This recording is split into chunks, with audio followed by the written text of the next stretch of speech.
Yo, what is going on? How's everybody doing tonight? We shall soon find out as everybody starts making their way into the room. It has been a hectic week, but here we are. It's Wednesday, and as always, we're here to chop it up and get it in. We got an amazing guest tonight, and we're gearing up for a great conversation. I hope everybody's doing well. As soon as we start seeing people come into the room,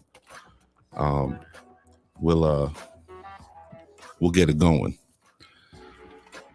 Tonight is going to be a little different. As you can see, I'm alone, and I'll get to that in a minute. Salute to the big cuz. Oh, I got two of them in here tonight, all the way down to Port St. Lucie, Florida. You hear me? The cuz, Big Rig, Rigoberto. I see you, cuz. And the other big cuz, the CEO making big maneuvers, Mr. Esteban Quinones. I see you. Salute. Yeah, so tonight we got a special guest as always. Tonight we're going to welcome Mr. Tony D. Flash, entrepreneur, author, and all-around good guy. So we're going to bring him in. We're going to chop it up, get to his story, familiarize everybody with the move, and hopefully have a great conversation.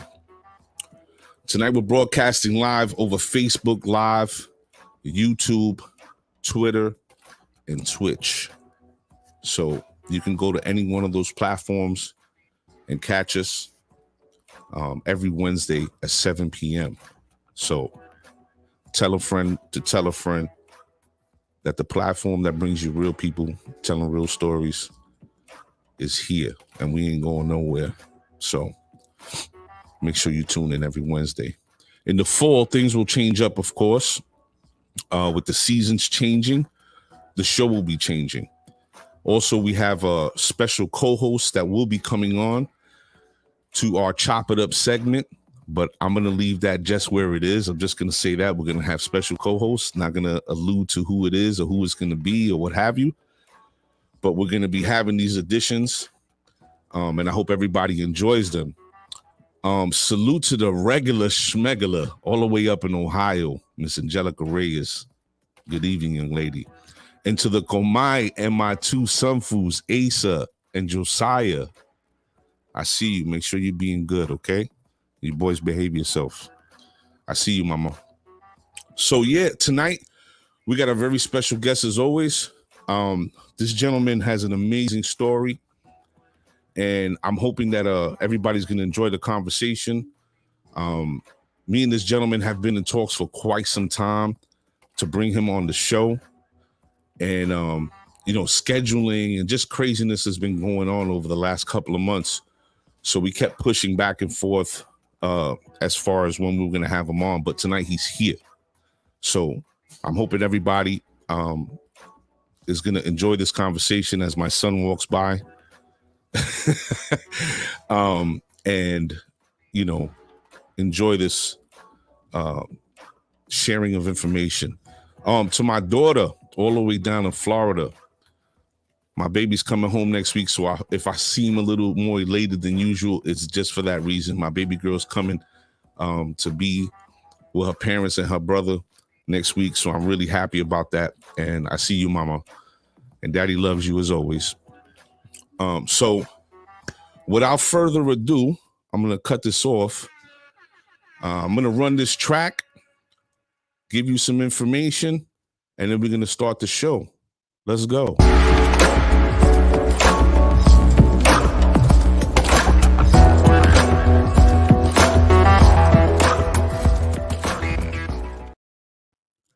Good evening, everybody. Welcome to the show. I'm your host, Mr. A. Tonight, my partner, Mr. Seli Sasson, is under the weather. So instead of coming out onto the field and trying to push through, I told him, I was like, listen, man, you sound like you're really not in a good condition. He wasn't hearing it. He was He wasn't too happy about his condition, and he was trying to push through. But I told him, I said, listen, man, the most important thing for you to do right now is rest. As you all know, Sasson had COVID before, and I'm not saying, the tests have come back negative so far, but, I told him, I said, it's important for you to get your rest. So salute to my partner, Mr. Sally Sasson. Get well, take care of yourself, natural remedies only. And we'll see you back here next Wednesday. Salute to the brother, Chino, the proprietor of KC Customs for you on Instagram. If everybody's watching, you can see this wonderful hoodie that I got on, right? Shit is fly, right? This is KC Customs work. You got the set print, but here comes the fire part. Look. Oh. So salute to Chino at KC Customs for you tonight. I hope everybody's feeling well. But before we start this show, I'm gonna share some information and some other goings on with everybody. And as I said tonight, we welcome Mr. Tony D. Flash, author, entrepreneur, and all around good guy. Amazing story. So first of all, I want to shout out all the way in Jersey City, Miss Madeline Rosado, another fan of the show. We see you. And two special people up in the Bronx, Candace and her fiance, Joelle. I hope you guys are good. And I'm glad you could support and watch the show. But salute to the BX in Jersey City, big. All the Cubanitos up in Jersey City holding it down. Uh-oh. So the sister, Miss Morales, says she wants an army one. An army one? What, an army hat or an army hoodie? Yes, Angelica, we're going to be working on getting the new hoodies up, but I just wanted to see, everybody to see the work. I got this from Chino maybe a week ago, and these are going to be for the winter. We're going to have them in multiple colors, but I got to sit down. The business got to be right. So we're going to sit down with Chino. He's going to be putting some things together for us. All right. So first and foremost, I wanted to share this with everybody. Let me see if I could pull this up. Hold on one sec. So these two young ladies have been working very, very hard over the last year to year and a half, putting together a podcast. And I don't know if I'm wrong to say this, but I noticed that a lot of women love like mystery and whodunits and, how many Black Widow women out there killing their husbands type deals on all these channels. But these two women have made that into a podcast, and it's called Gumshoe Weekly. Now, they're very prolific in their work. I find them very entertaining. So I wanted to share this with everybody. If you're looking for something different, something new to watch, go check out Gumshoe Weekly. Their show is very entertaining. One, the hosts are funny. They're young ladies, so they're full of energy. But the subject matter is really, really interesting, and they take it all over the place. So just want to run this for you really quick. Hey, we're the hosts of Gumshoe Weekly, your podcast epicenter for murder, mystery, and mayhem. Join us every Thursday on your favorite podcast platform. What do I say? I don't know. So the young ladies, they definitely put it down. As I said, the subject matter is all about murder, mystery, and mayhem. And they talk about some really, really interesting and crazy stories, about monsters or alleged monsters, ghosts, murders, So, check them out. It is Gumshoe Weekly on Instagram, and their podcast airs every Thursday, and they're on all your favorite platforms. So if you have a minute, check them out, and I'm sure you'll be thoroughly entertained by them. I want to give a shout out, and I'm going to share this as well before we start the show. I want to give a big salute to Mr. Al King and his partner, Boulevard. They're putting a new movie together that's going to be filmed here in New York City called The Streets Don't Love You. It's an amazing premise. And as you can see, this is the cast here. And I want everybody to make note of that. This movie is going to be something different. And the people and the energy that's being put into this production, man, is serious. So if you can, go check out The Streets Don't Love You or follow Mr. Al King on Instagram. There's the promo cover art for the movie, The Streets Don't Love You. There's a few people that you might recognize, maybe you don't, but it's going to be big. So salute to Mr. Al King, author of Let It Be Known, that was on the show as well. And to Mr. Miguel Boulevard McCabe. I know I'm probably pronounces his last name the wrong way, but Bully, I see you, brother. So make sure you check that out. Oh, side note, my son just so happens to be making his debut in this movie. So, I got to show love. Also, ooh, excuse me, that went the wrong way. Salute to everybody in the room. Mr. J. Martinez, I see you. Miss Sophia Sims, I believe that's probably Mr. Flash's auntie. She says, so proud of you, my nephew. And my sister's in the room. Last but not least, to my dear cousin, Melody Sanchez, all the way down in Florida. I just want to say congratulations. My cousin Melody is expecting a baby. I'm very happy for you. Very proud of you. I know that you've come a very long way. And I wish you nothing but the best. And I'm looking forward to meeting the new addition to the family. So salute to the whole Sanchez family, my aunt, my cousins, and my cousin in the room, and especially you, Melody. Make sure you eat right. Make sure you take care of that little bundle of joy, all right? So, ladies and gentlemen, without further ado, tonight we're going to be bringing Mr. Tony D. Flash to the set. As I said, entrepreneur, author, and all-around good guy. Amazing story. I said Sanchez. It's Pacheco. I like Sanchez better. Mr. Flash is a person who got it up from the mud. And I think his story is super relatable to a lot of the youth today. And the things that he has experienced and how he's evolved over time speaks to the fact that you can take your life from where it is and turn it into something that you've always wanted it to be. So after many conversations with Tony, I was like, yo, we got to get you on the show. And tonight he's here. He is the author of one of the books that I picked up called Breaking Toxic. Let me see if I can share this with you before we start.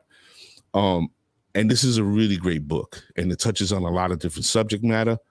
But overall, again, Tony he's a good dude.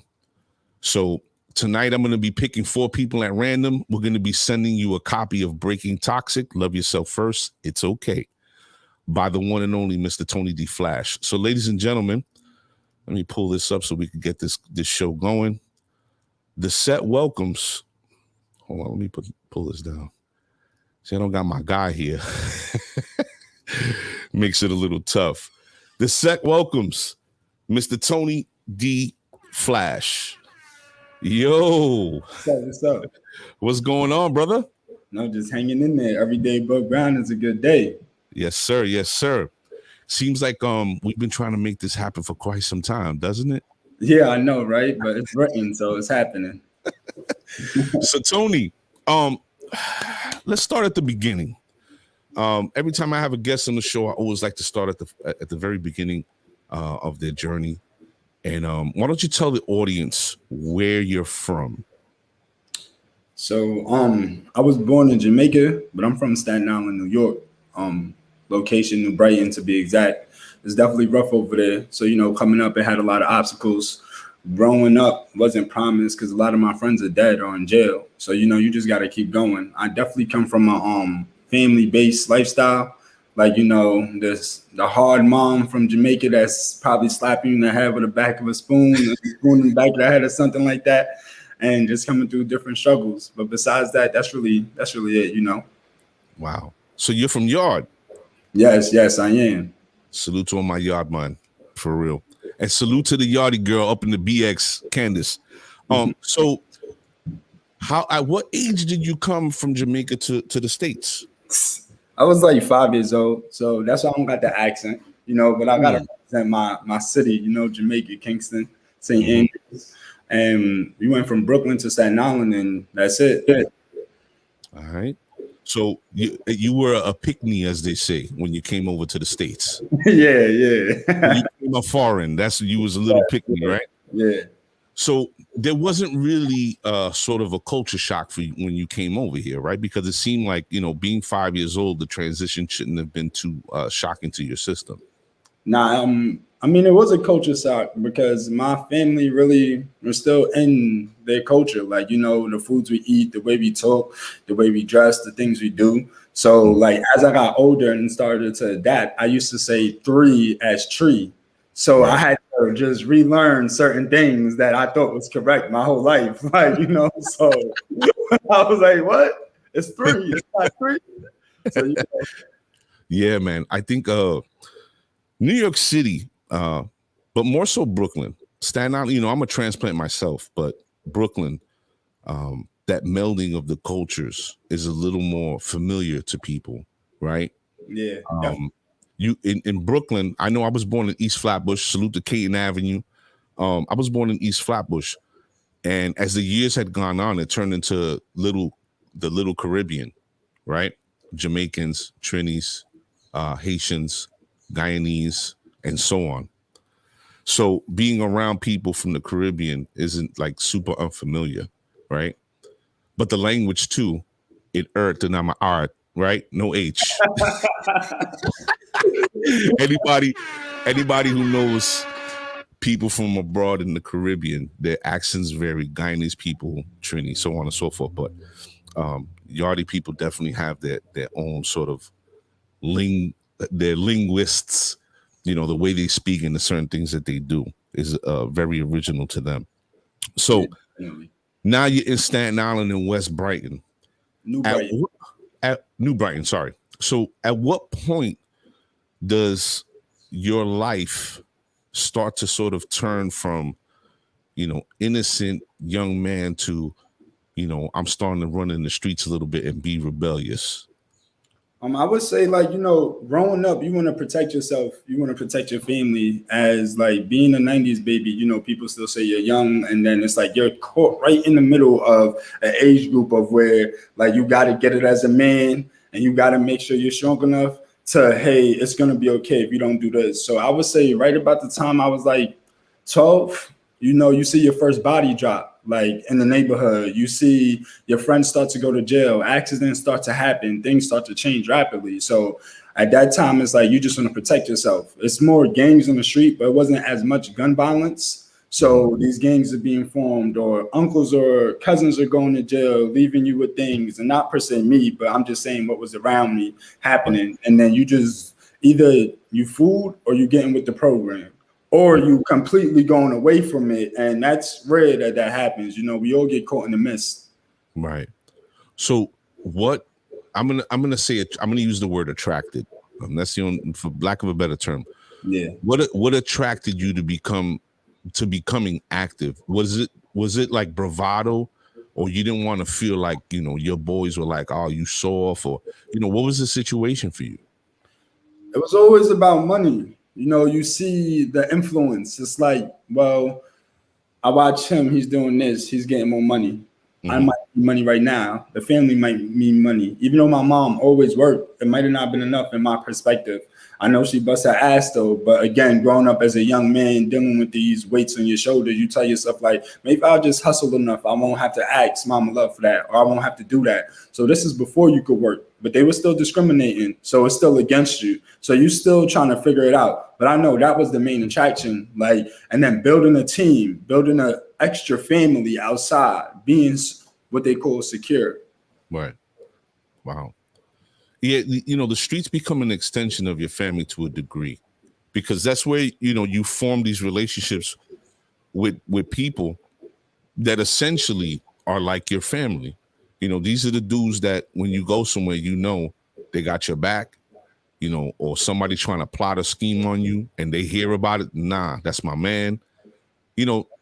So essentially they become your second family. And I'm sure your comrades in the street, were making their way into your home. I'm sure they were probably welcome to family affairs and things of that nature, right? That's what happens. Like I got brothers that's like my mother's son, and she ain't birthed them. So that's what really happens when you coming up. You eating together, you sleeping together, y'all together everywhere. Like boys doing boy stuff. Like so y'all fighting together, y'all dating together. Whatever it is, it becomes an inseparable bond, until things get a little bit realer and things change. Mm-hmm. That's when you start to see the true testament of what the relationship is really built on. Yes, that's when you learn about friendship. That's when you learn about life decisions. That's when you start thinking about the future when things get heavy. So what is the experience, or what is the happening that comes your way that makes everything go left? And how old are you when that happens? For me, I was young. I was in high school. I caught a robbery case, and a couple of us got locked up. And when I say couple of us, yeah, everybody told except for 2 people. So everybody that I was with literally either gave a statement, said what they thought happened or didn't happen, even added some stuff where I was like, damn, that happened. But as time goes on, you realize that everybody was just looking out for themselves. But that's when you realize like you might be holding a certain moral that somebody else isn't. Like I was born in Jamaica, so I was raised off not telling. Like that was the thing right there. Don't tell, don't tell, don't tell, don't tell. I come here and I'm still raised off that, and I'm raised here, but it's different. Like you hear it in the street, you hear it in rap songs, but that's not what really happens behind closed doors. You got people's mothers on them like, hey, you're telling because I didn't work this hard for you to go to jail. Or you got people's family telling them you want to spend 15 years. It's like no such thing as a code. So that's when it really hits you like, wow, this is what's happening. Like, so around 15, I would say 15, 14. All right. With that being said, I think I'm going to have to hit them with this. Why the fuck you lying? Why you always lying? People say, that's the thing. People talk, there's many different types of personalities in my life, and I've come to know a lot of them, from people in the business world to street people. And the one thing that holds true to this day that I know about street people that are in it, that are getting it, have gone on and changed their lives, that's something that they don't adhere to. Meaning, you're in the street, you're dealing with other street people or doing street things, there's no telling, because this is what you're signing up for. So at the end of the day, it's either you eat it or you become something that the streets doesn't welcome, right? True. It's a fine script, though, when you sign up for the streets. People be ready, but don't realize that you lose people, you lose family members, you even lose friends because they tell you they don't want to be around because of what's going on. It's to a point where sometimes your family members might be scared of getting into a car with you. So then people fold underneath that pressure, and then people they try to get their way out, but that's just digging deeper, But it's even harder to sit with whatever you're doing and figuring out because you got pressures of betrayal, or you don't feel like you're legit because you want to step away. Pulling away probably was the hardest thing ever. Really? Yeah. Ladies and gentlemen, if you just joined the show, I'm your host, Mr. A. My partner is under the weather, so he will be back next week, Wednesday, Mr. Sasson. Tonight we're speaking to Mr. Flash, and he's telling his story about being a young man and being in the street and what the streets can bring to you, and how after catching his first charge, most of his compadres were telling. I'm under the assumption that Mr. Flash did not speak. Am I correct, Mr. Flash? That's a fact. That's a fact. Okay. So now you catch this charge. I assume it's not a big deal being a first charge. And when I say not a big deal, meaning they wasn't trying to put you under the jail. Yeah, they wasn't. As children, it was like a little slap on the wrist. That's the mistake. It wasn't no real intervention, though, after that. It wasn't, hey, this is really why you guys shouldn't do that. Again, being caught in the middle of the age group of the 90s, and now it's like, yeah, you out, so you got your second chance, but do you really understand your second chance? I'm not saying Mama Love didn't teach or show the way, but initially you like, oh, that was light. Let me go back outside. So it was more encouraging to you not getting into trouble. Like, oh, that's all I'm going to deal with? Oh, I'm good. Yeah, that's what happens. Definitely when you're a youth, you're misguided. You think like this is it, but now it gets worse. You just haven't seen it yet. You just haven't felt it yet. So I would say under the age 15, 16, you're not really dealing with anything. You're probably still in family court. They slap you with little probations, little fines, little things that you're like, what? I'm good. But you're really not good. They just lining you up for the kill. So let me ask you if I can. Pop Dukes, is he in the picture at this time? Or is it just you and Moms? My biological father, I definitely speak to him. He wasn't in the picture coming up, but he was there, like helping financially here and there. And I got a step pops that's cool as shit. Like, so I give him the respect that's due, you know. So I got family, but it's still a weary situation because growing up, it's like you trying to figure yourself out. And he had to work. He worked on a boat, so he was gone for weeks at a time too. So it's still like, okay, I got a step pops, then he's gone. So it's the same scenario as if I didn't have anybody in that sense of being in a man figure. So there was no fear of retribution at home. Nah, I'm still to this day, my mother puts it in my heart. You feel me? I ain't about to lie. Like that's never the case where you're not scared. Like, mama, if you're watching this, what's up, girl? Because if you got a Jamaican mom, you scared. That's all I gotta say. But you just still, it's like either I'm gonna perform outside or I'm gonna get my ass beat inside. If I don't perform outside, I'm gonna still get my ass beat inside. These are your options. Like, so in layman's term, it's like I could go be a punk and like try to get out of the way I got into this in a bad way and hurt myself and still get in trouble, or I could go handle mines and still get in trouble. Your options are limited. You feel me? You gotta choose. So let's jump a little bit. So you catch this first charge. You're still in the street. Now, is your clique smaller now because of that first happening? Oh yeah, definitely. But it was like I was always because I used to be in a gang, so I always had separate cliques. Like I had what would be the gang, and then the people I hung with. They weren't all gang members, some were neutral. So that got smaller.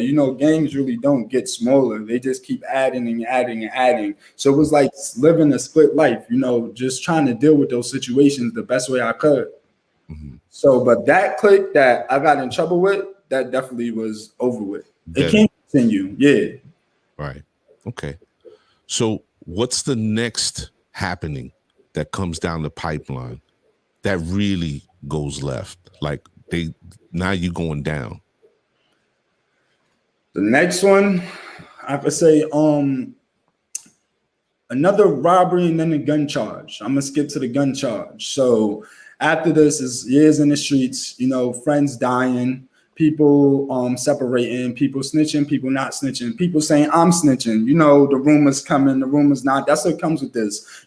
People testing you, girls turning, guys turning, and then the gun charge. I'm like 17, 18. I catch a gun charge.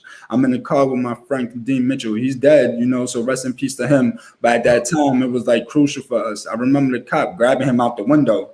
So something that we just gonna handle on our own tip, and it just went left.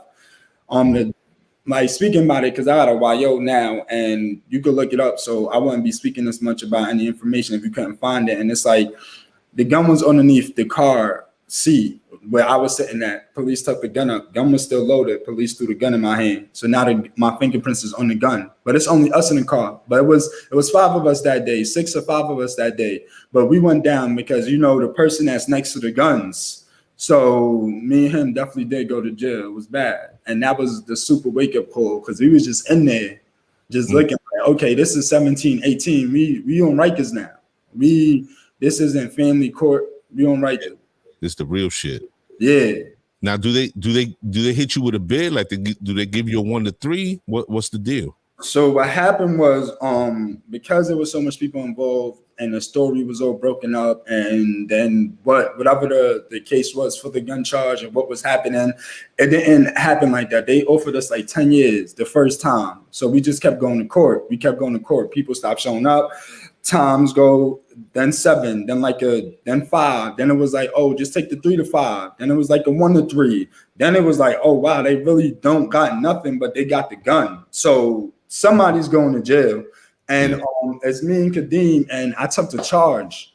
at that time. I took the gun charge. Like I felt like, I was already in the street. My friend, he wasn't really a street person at that time like that. So I was just like, yo, I'm gonna hold this one down. Like, you feel me? Expecting like change to come, but poverty sweeps us all up. And then I end up going to Rikers, and sitting there and going to a low library, learning about something called the YO, the youth offender.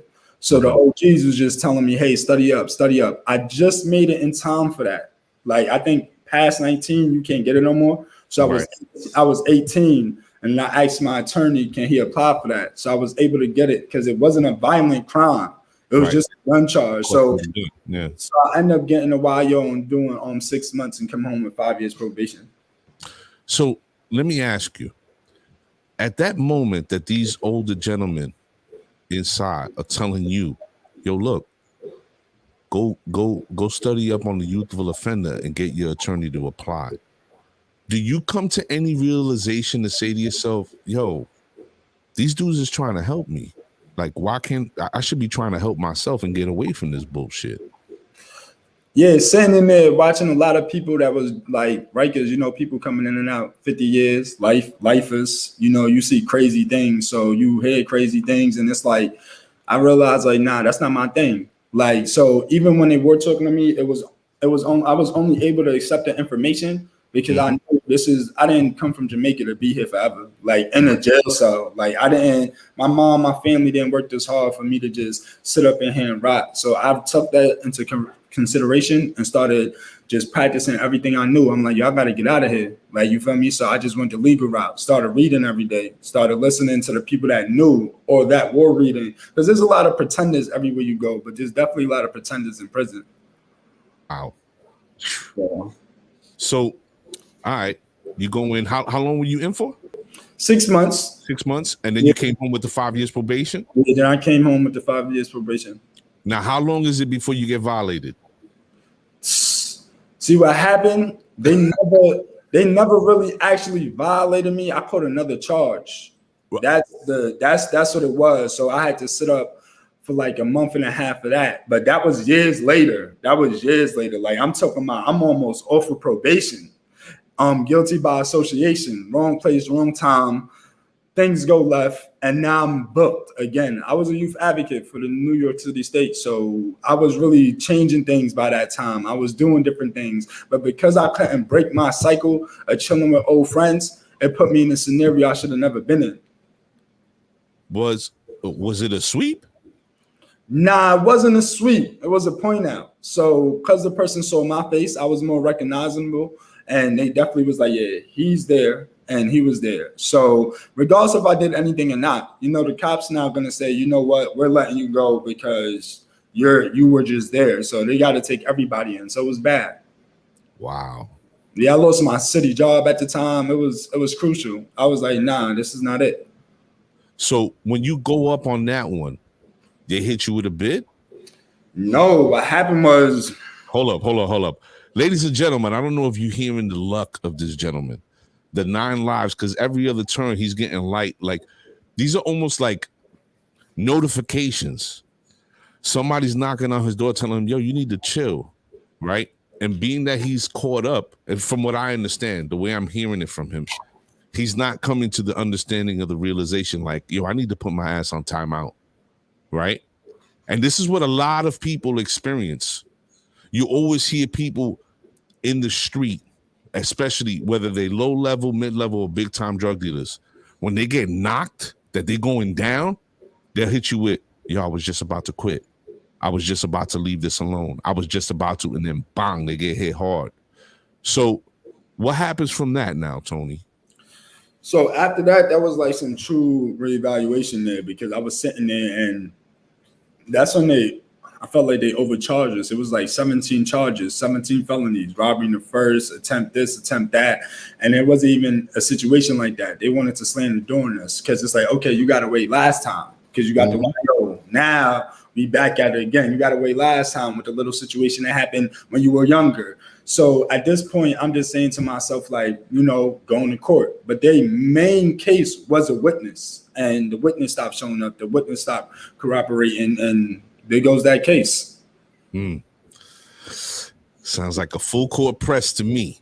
So, Tony, when does the turning point come?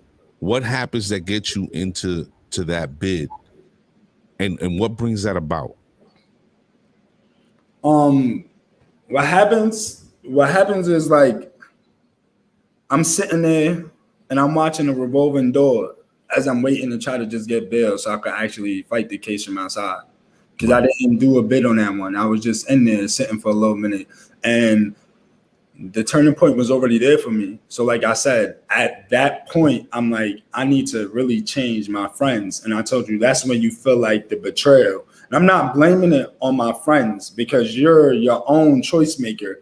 But when you're manipulated by media or you're manipulated by the things that go on, you say to yourself, y'all got to stay in this. I got to stay in this. No, actually, you don't. You could walk away. Like there's people that walk away from 50-year marriages, 20-year marriages and go live their life. But coming up in poverty, you feel like that's all you got, especially if you haven't like saw the world, like see anything else. You're just like, nah, I got to stay in this. But after that, I was like, it's time to definitely leave this alone. Like leave the people that I love alone. What was there any repercussions behind that? It was a lot. Losing my job, that was big. That was probably the biggest. Friendships, wars, because now it's like a split between friendships and things going on. So it was like heavy. Like the people you think you're gonna grow with for the rest of your life, it doesn't happen. It changes now. Like these are after you lose the first set of friends, after you lose the third set of friends, you like, okay, because the street people come, die, go. So you at the point where you like, this is what my kids is gonna meet. This is what's gonna happen. And then the switch up comes. When you think nothing can change, something changed. Change is inevitable. You just gotta go with it and learn how to process it. Is there any get back from the street? Like, I know when you're in a gang, everybody understands gang life to be different, especially when you see it on TV, but you're telling your story firsthand. So I think I really want the audience to understand, what that dynamic is like now that you're walking away from it. Are they like, yo, we're going to hurt you because you can't leave the gang? Like, what's the situation? Now, they was more like brothers, like family. Like, okay. It wasn't more of a hateful thing. Like, so I was definitely in the Bloods and they were definitely family. It was more of an older structure where they stuck together and understood situations. Everything come with a cost. That's all I really can say. What I mean? Nothing is free, but it wasn't more of a pressure like, yo, I'm about to hunt you down. I'm about to kill you. I was smarter than that. Maybe that took place to other youths or other kids, but I wasn't just somebody you could speak to in a way that didn't make sense. How you going to say you love me, but you're going to say you kill me? That shit sounds stupid. It don't matter what status you got. It don't matter who you are. I'm definitely going to tell you what it is and what it ain't. So I wasn't young youth gang member that was just like, damn, I'm scared this is gonna happen to me. Nah, I'm living my life. I chose this. If whatever comes with it, at that time I decided whoever I spoke to, whatever I did, it was gonna be what it was because I wanted better for myself. It's like either you fight with the wave and get yourself crashed or you swimming away from it and living your life. So I chose to live. And not saying, because they got a bad outlook on a lot of gangs out there. And there's some people that are doing things that are great. There's some people that are changing lives. And they put the word gang on top of it. And that Black Panthers was called a gang.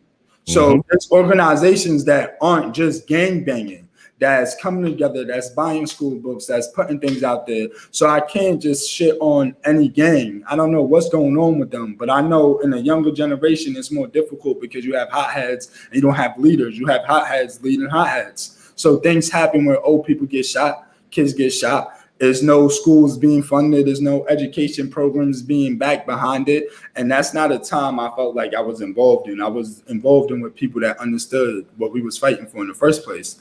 Like not against my people, even though things did happen, it was just more of a like uplift your family, do different things.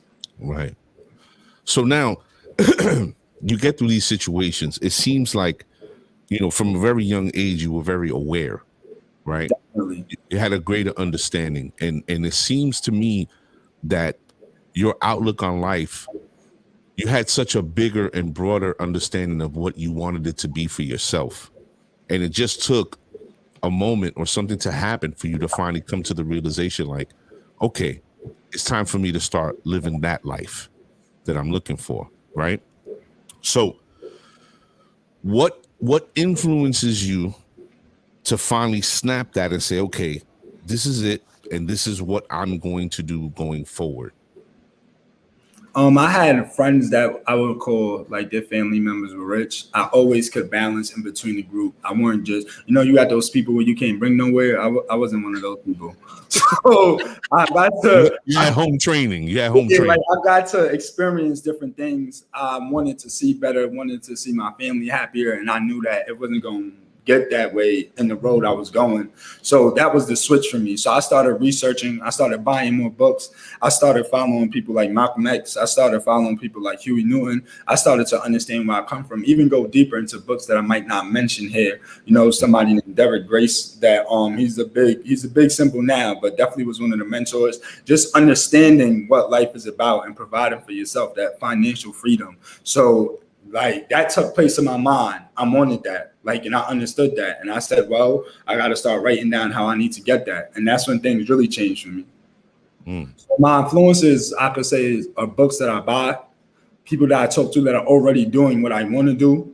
So it's like, you just got to continue from there. I tell people that all the time. They like, yo, who's leading you? Like, cause you're teaching us this, you're doing that. And I'm like, when you learn one thing, you can run away from it, but I continue to ask the why. It's like a child. You lose the essence of asking why over time, but I never stop. It's like, why is the sky blue? Why is the cloud this? You just keep going. So it's a drive.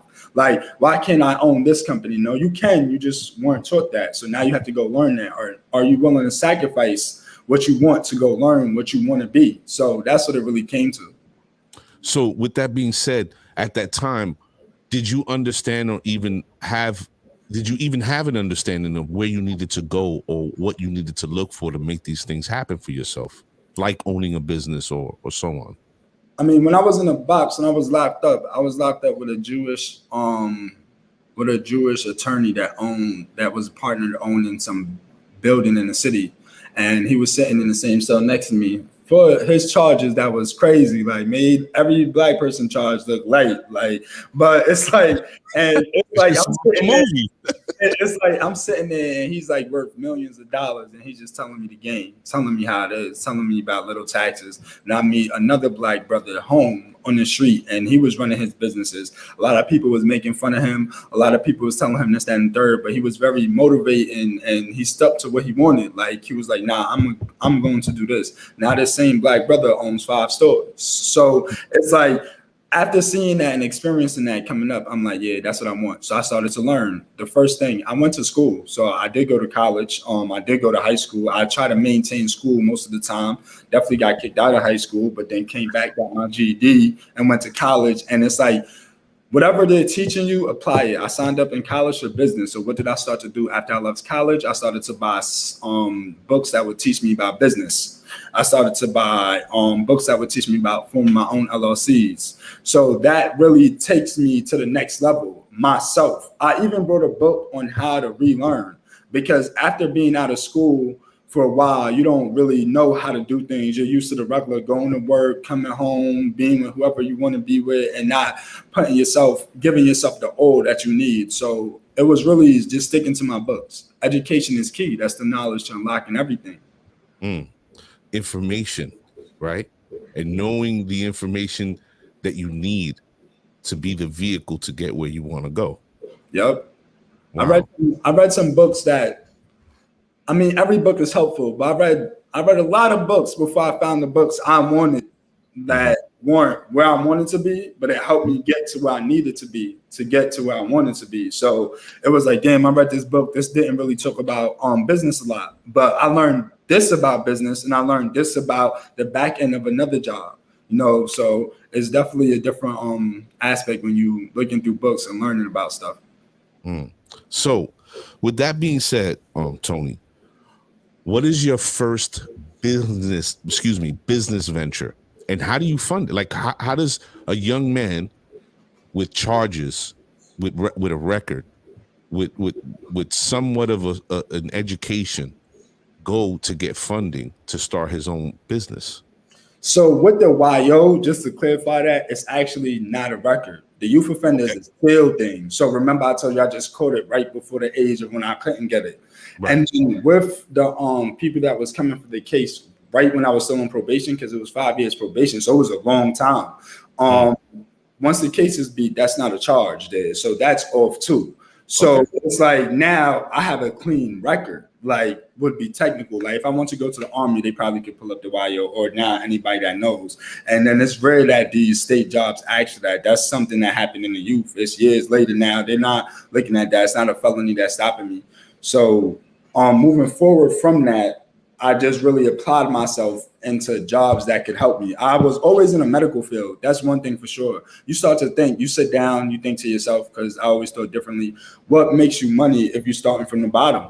Like literally, I didn't go to McDonald's. I don't have nothing wrong with anybody that works at McDonald's. I didn't go to these places that I felt would only lead to being a manager and click that one point of making money. And not saying managers don't make money there, because they do. Shout out to McDonald's workers, but I'm vegan. But I'm just saying in reality, it's like what I did was like go to the hospital. How can I build myself up here in this establishments that been here for over 400 years, giving these people medicine, places I go to that's always 24/7. I picked a career and jobs that I knew that would build me, and then I worked my ass off from there.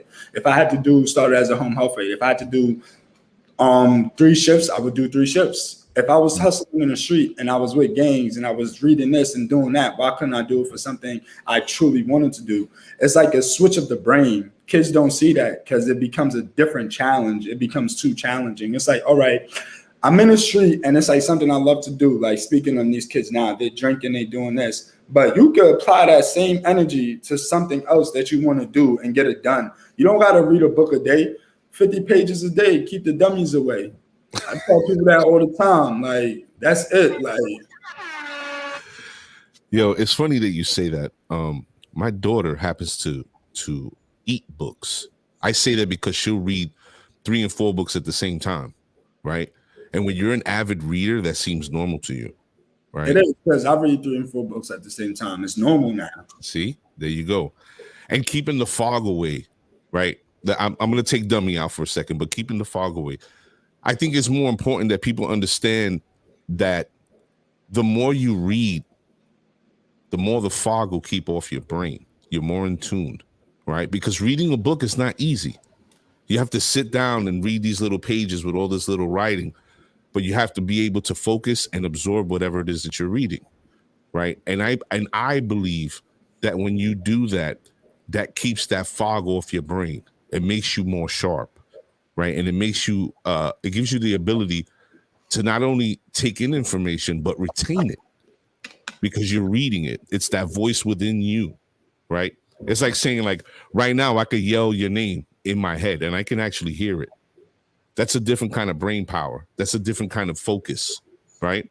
So when you're reading, it keeps your brain sharp. You know what I'm saying? And I think if a lot more people were to push away from the TV and read, we definitely would have a different society. And as you can hear, that old fog is jumping on my old ass right now.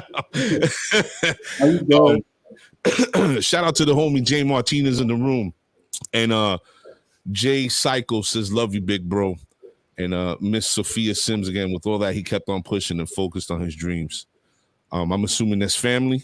Yeah, Jay Psycho, that's my little brother. We actually got a book upcoming too, Caribbean Vegan. So it's a cookbook. Definitely stay in tune for that. It's gonna have oxtails in there. It's all vegan. We going crazy. Me and my little brother writing a book, so it's gonna be out soon.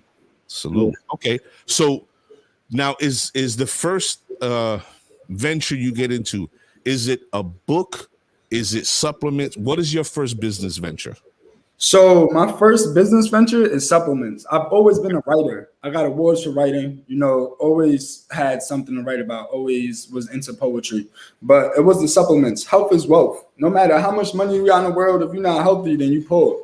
Like, that's my perspective. You know what I mean? So I met up with a couple of Dr. Sebi's family members. A lot of people do know him and a lot of people don't. Before, like, he always been famous, but before it's like blew up how it did, and they taught me a certain way of living, and then that really freed my mind, because you eat what what you eat is what you are. So I'm not eating anything dead anymore. So I definitely feel alive. So my thinking is quicker. My reactions are quicker. That's my personal opinion anyway. So it helped me to solve these situations that might have been difficult before. Because you eat a dead animal, I tell somebody like, they probably died, they probably were sad, they probably were depressed, and you just ate all of that. So that's in your body.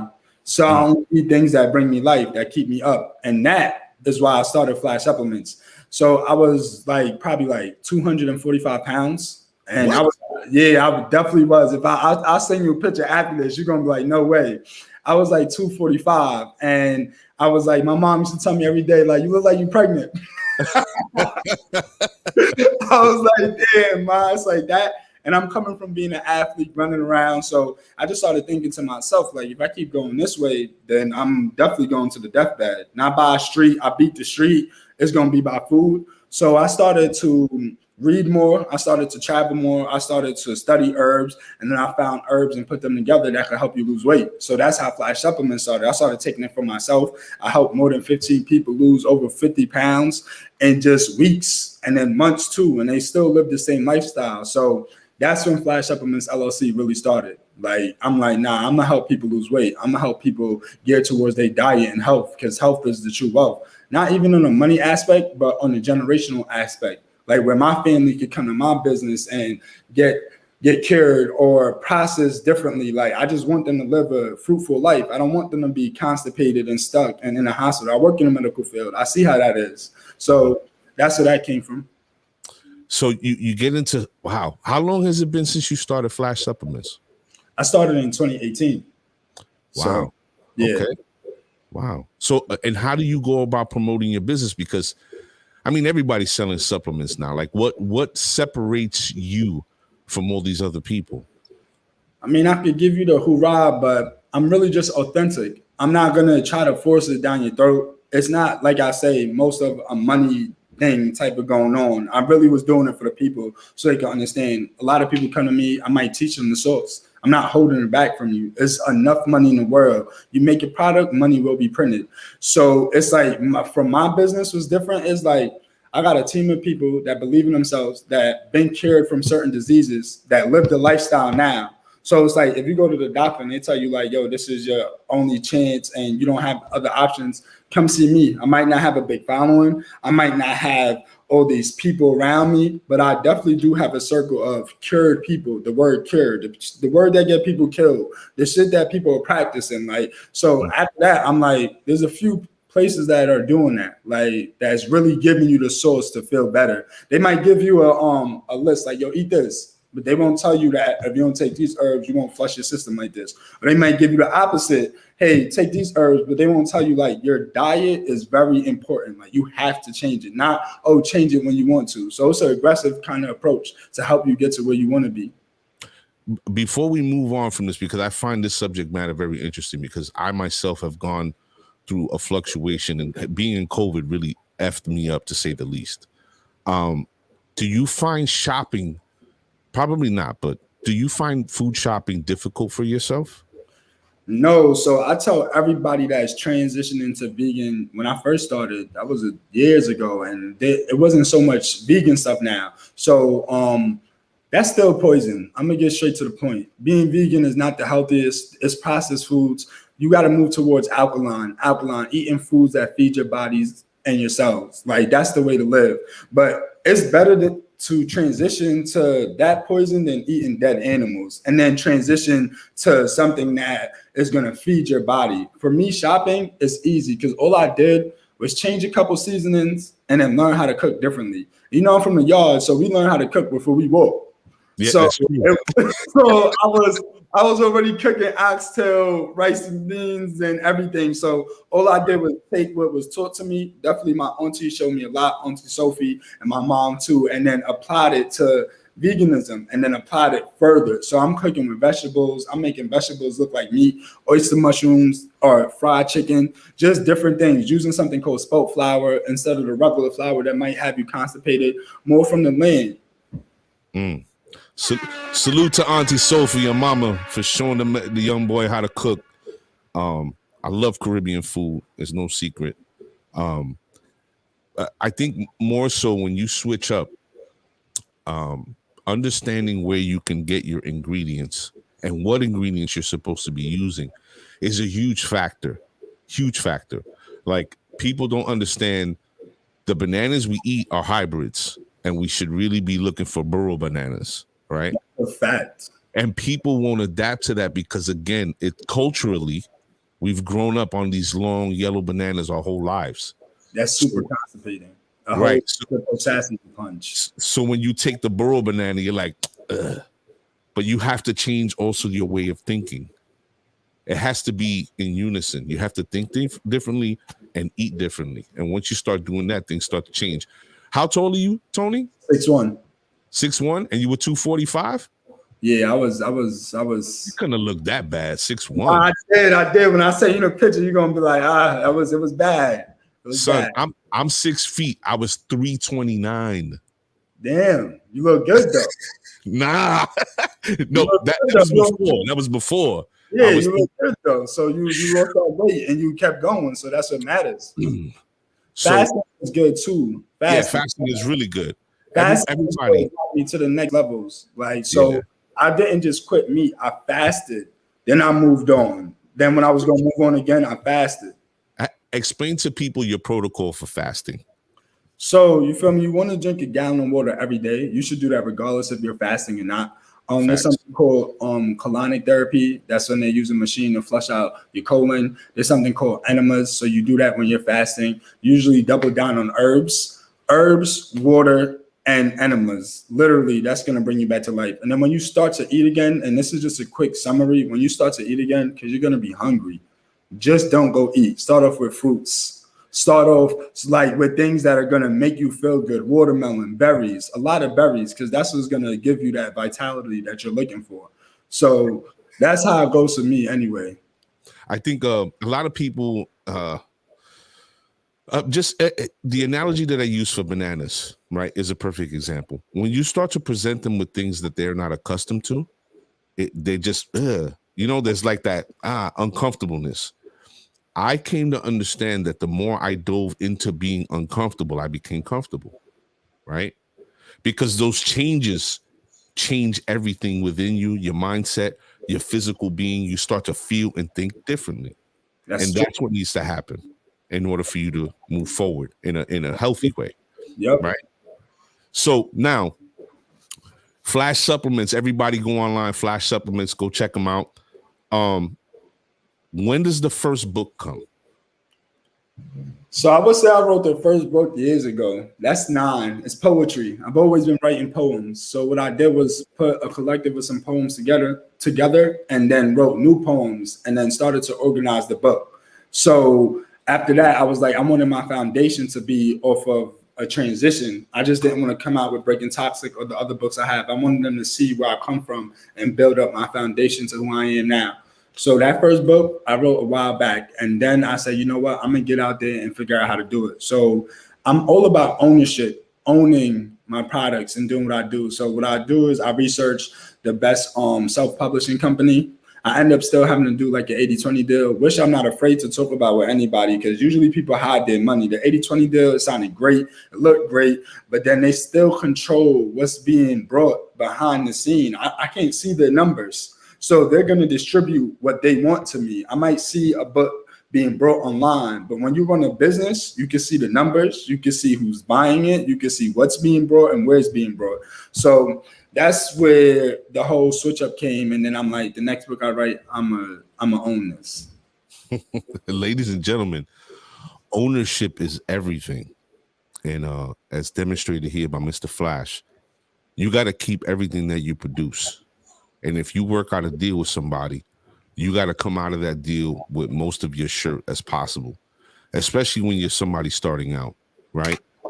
You can have the greatest product ever to hit the market, but you don't have distribution. You don't have the reach. You just have the product.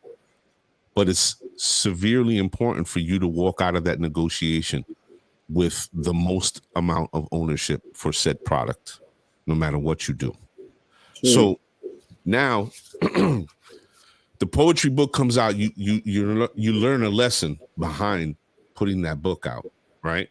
Yes. when does the next book come out where the control, I would say, is more in your hands? And wait, Tony, before you answer that, what's the subject matter that you decide to tackle in that second book?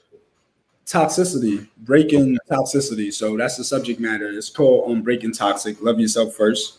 It's okay. So what happened was I just went through a whole life change through all the obstacles, through the good and through the bad. And I said to myself, I'm going to make sure that I write about this. I'm going to make sure that I lead people to freedom mentally, because that's what it's about. Like, the most toxic person in the room is you. Yeah, I said that right. Like, yourself. You could be dealing with somebody that's super toxic.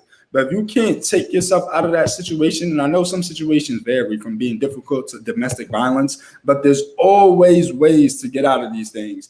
And I always tell people, once you break yourself down, then you can build yourself back up and then you can move forward. So I decided to write about breaking toxicity. So the ownership just came when I was like, when you do a book deal or you're dealing with certain people, not like the big book deal, or you go with a publisher and they're going to tell you probably get paid every 3 months. And some places are like this, dealing with Amazon and different places. They don't just pay you every time you get the book. It doesn't work like that. It comes quarterly or in a different way. So I was like waiting for my money, and then it had to be a certain limit to get the money. So I said, yo, you know what? Let me go study that. So I brought a book on teaching me how to run my own book business. And instead of starting another book business, I fused it with Flash Supplements. So Flash Supplements now owns all the books, and I keep the same business that I had. So now on the back of my book here, it says Flash Supplements LLC. You know, you guys can't really see it through the light, but I processed it where I was like, yo, I get to price it, but you get to see how it's going to be in UK. You get to see how it's going to be distributed. And numbers definitely do change. That's why you might see that $30 on Amazon and then 25, then 19, because the dollar prices are always changing.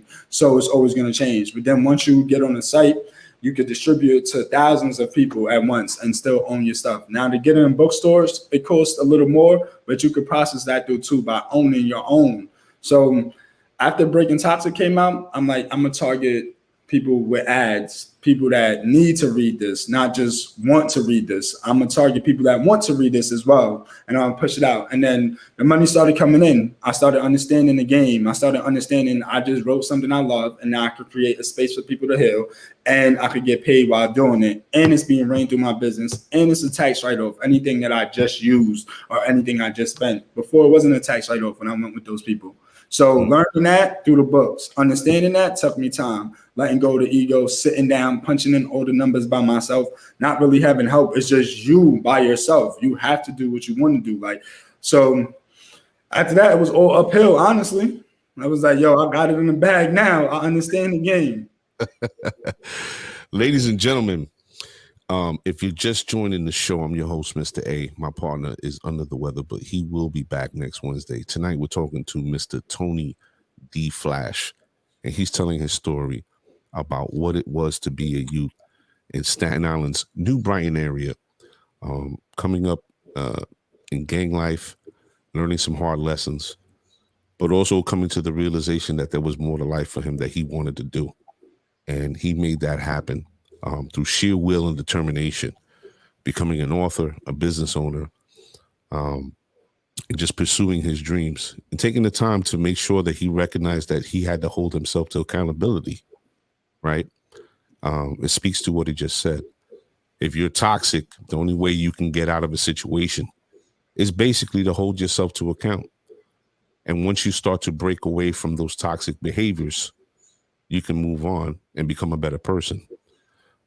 The email is up, theset6145@gmail.com.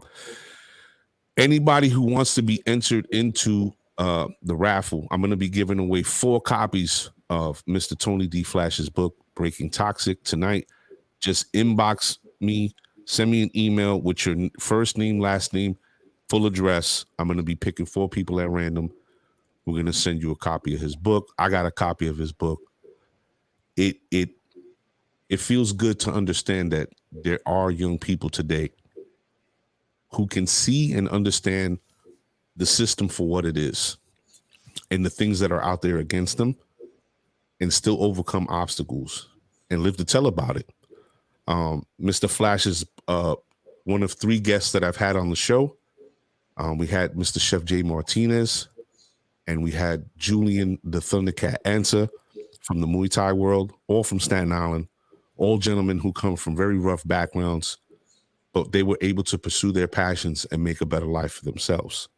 So this story tonight, man, is just, I love stuff like this, and I hope everybody's enjoying the show. So Tony, now that you have the ownership, you're controlling everything. What are some of the new business ventures or a business venture that you would like to pursue in the future?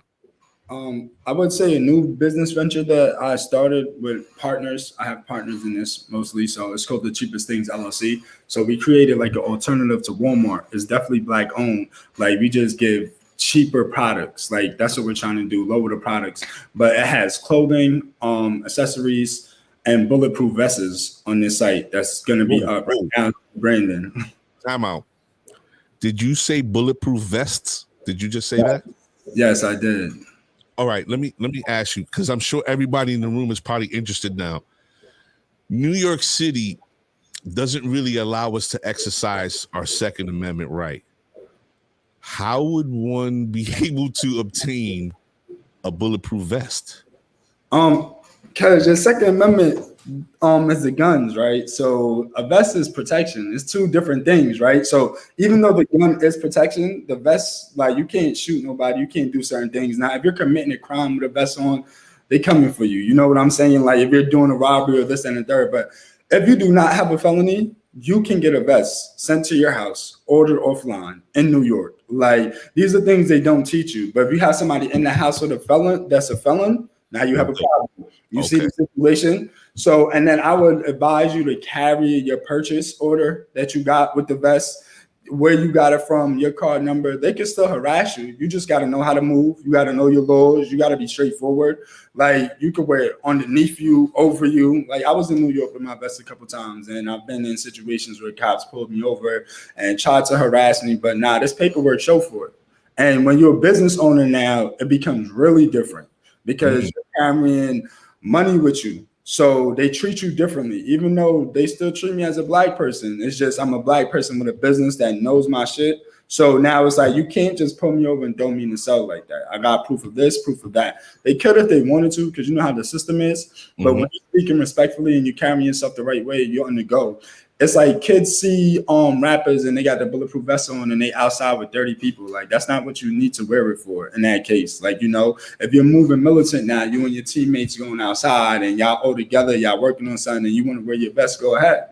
But it's never a case where you can't get a vest in New York City. It's just people don't really buy it and do it because nobody wants to be harassed like that. Right. So I'm going to ask this question because I think everybody in the room is something that we should share. So if I have an LLC, right? If I have an LLC and I'm selling merch and I have my podcast and this is a business. This is an actual living, breathing business. And I say, you know what? I'm going to get a vest for me and my guy. Nobody in my home or his home has felons. You know, we're making moves, picking up product, this and that. We got money on us, whatever.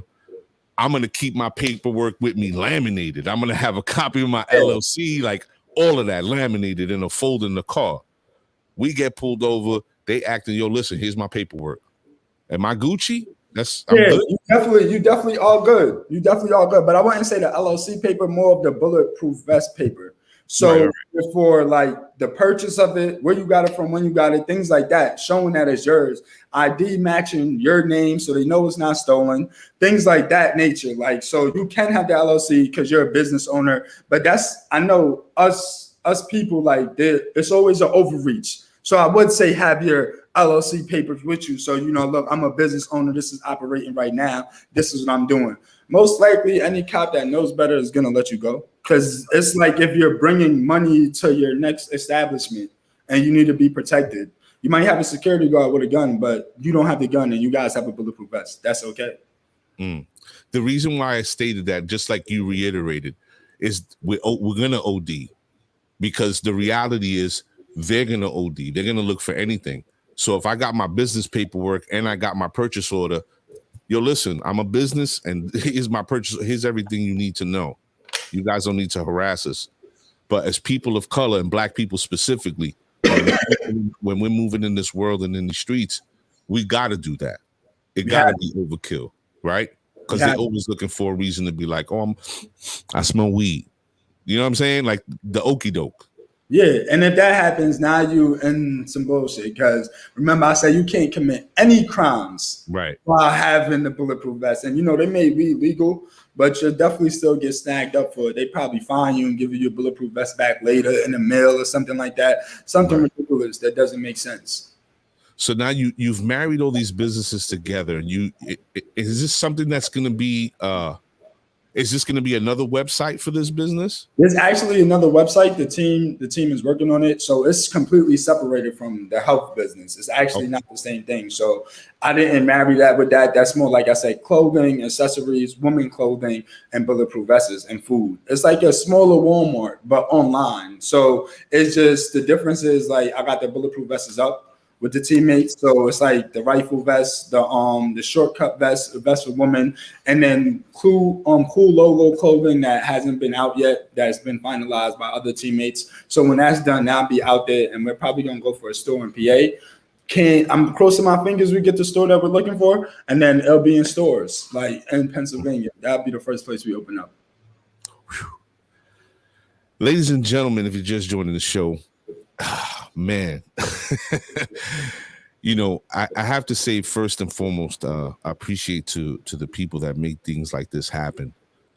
There's been quite a few brothers and sisters that have been instrumental in the content that we bring to you. And these are different people from all walks of life. And in some way, shape, or form are responsible for shaping the show. But the overall arching message of our show, as you can see below, is real people telling real stories.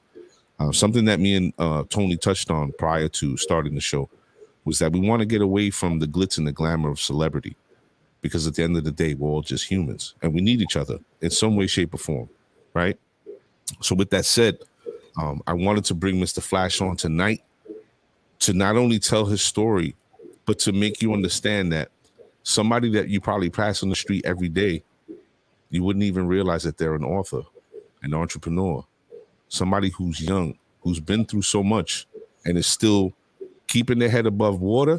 And now they're swimming and making waves to ultimately getting into the boat and not having to struggle in that water no more.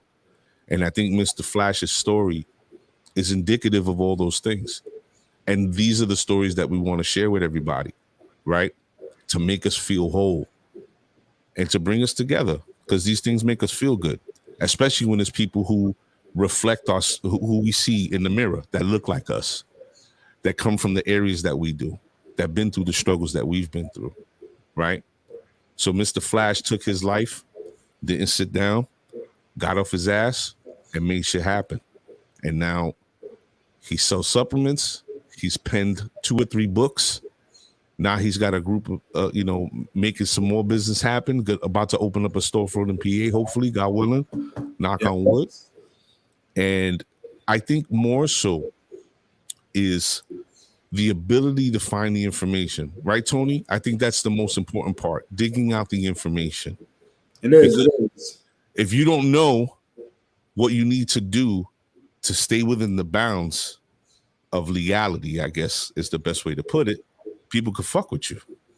That's true. You definitely got to do your homework. You definitely got to be on it. Like, it's a lot of nights and days I go to sleep late and wake up early. My days start at 3:30. I'm up, I'm reading, I'm writing. My day doesn't start if I got a 9 to 5 shift that day, I'm up at 3:30 doing what I got to do. Like, it's doing what 90% won't do to reach the 10% in the world. Like, that's what the reality is. Like, waking up, writing pages, taking notes, even when I don't want to, because that's another thing that people don't understand. Like, they think like they see me and it's like, yo, bro, it must be easy, or it must be this. Like, nah, bro. Actually, I'm tired sometimes. Actually, I don't want to sometimes. Like, that's the reality. But I look back and I think like I came too far to let that go. To just let it go. I'm gonna keep going. I'm gonna keep trying. I'm gonna keep pushing. So that's what this is about. Like, never giving up on yourself, loving yourself first. Man, hold on. Let me hit him with the button real quick. Ladies and gentlemen, oh man, I want to give a shout out before we continue. I want to give a shout out somebody else on the island. Ladies and gentlemen, if you're on Staten Island and you love Caribbean food the way that I do, it's very difficult to find good Caribbean food, one, or Caribbean food at all on Staten Island. However, there is a shop that is on Staten Island that I've come to discover, and they're having a year-end barbecue for their customers. And I did a commercial when we first started the show, so to speak, from outside their shop. Shorty's Roti Shop is having an end of summer barbecue on Saturday, September 11th from 11 a.m. until. They're having free giveaways and live music. It's at 65 Victory Boulevard. Now, understand something. They had this last year when I first started, and I go there to Shorty's for doubles. You like doubles, Tony? Yeah. Yo, she has this tamarind sauce and this mango chutney, man. Whew. It's bananas. So I went there last year, and she had homeboy was out there with the jerk drums. Yo, yeah, crazy, right? I know, chopping it up, flipping it. It's crazy. What? So I was out there. The line was berserk. I couldn't even get no food. It was that crazy. So I was like, I would have been heartbroken when I was a meat eater. I would have been heartbroken. I was hurt. I was real hurt. But shout out to Shorty's Roti Shop. Shorty's in the front, Mama's in the back, and they chefing it up. Yo, something amazing. And they come from Queens. And they do it in big. So make sure if you're on the island and you want some good jerk or some good doubles or even some roti, some aloo pie, go check out Shorty's Roti Shop, man. Speaking of cooking, Tony, before we close out the show, I need you to commit to something. So you say you chef it up, you're vegan, right? Yep. Got the new book coming out, Caribbean Vegan by Javon S. Wood and me, my little brother. So we're going to have some foods in there so y'all know what to do. All right, I'm going to need a copy of that. Definitely. I'm going to send it your way. But I need you to commit. We got a link because I want to taste the food, man. I want you to chef it up. We could build, and I want to try some of this food out. Okay, cool. You with it? I'm with it. I'm down. I'm committed, man. I'm locked in. All right. Ladies and gentlemen, if you just joined the show, I'm sorry to tell you missed it. You can go back to YouTube or Facebook Live and watch the replay or watch us on Twitter. But I wanted to thank my guest, Mr. Tony D. Flash, for coming on the show. And again, inbox, let me pull it up real quick. Everybody who wants to enter the raffle, 4 people are going to win. The set6145@gmail.com will get a copy of Tony Flash's book, Breaking Toxic. It's a great inbox it, man. Ladies, if you're going through hard relationships, inbox it, man. You need that book, man. Anybody though, men, if you're going through things you thinking twice about, inbox them. You need that, man. Yeah, let's go. Just send it to the inbox, full first and last name and full address, and we're gonna pick 4 people, and they're gonna win a copy of his book. Tony, I can't thank you enough, but before you go, I want to tell you, you're not a part of the Set family. Anything coming up in the future that you need promoted, grand openings, whatever you need to reach people, yo, hit me up. We got you. The platform is yours. You want to come on for a minute? You want to come on for an hour to talk about what's going on? You reach out. The platform is yours. All right. Yo, I appreciate you, Kane. You know how we do. For real. So I'm gonna tuck you in the green room. Let me close out the show, and then we'll talk some more behind the scenes. All right. Cool. All right. Thank you, sir. Ladies and gentlemen, another one. I